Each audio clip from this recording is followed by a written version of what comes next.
are work stress impacting personal life. So the step 4 is now our concluding stage. So step 4 is to conclude. And that means we need to make a decision regarding the null hypothesis, and then make any other decisions we need, and then we need to interpret. And when we interpret, we always interpret in context of the problem.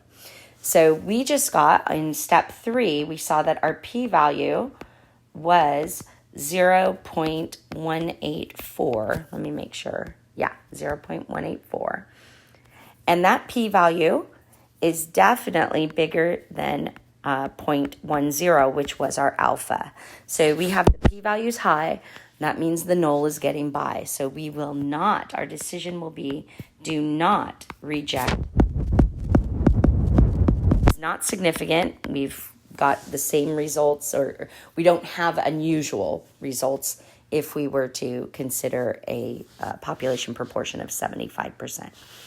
So going back to step 1, remember, I've just made a decision on the null. If the null was asterisked here, I'd now move on to interpret. But since the null is not asterisked, I'm going to have to say what I think about the alternative. So if I do not support the null, if I do not reject the null, I'm going to not support the alternative, because I'm going to stick with the null hypothesis. Do not support the alternative. And so now I'm going to write my final interpretation based on the alternative hypothesis. So there is not significance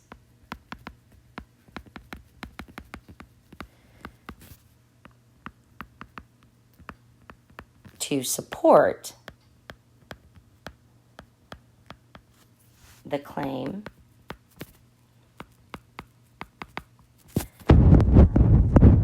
the proportion of all employees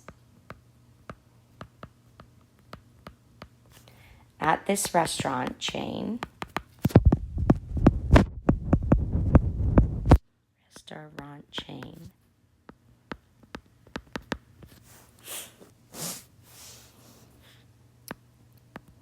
who respond that work stress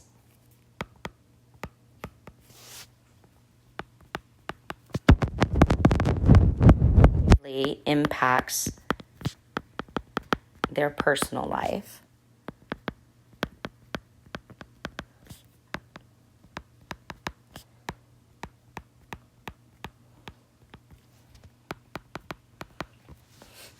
Differs from, we don't support the claim that it differs from 0.75.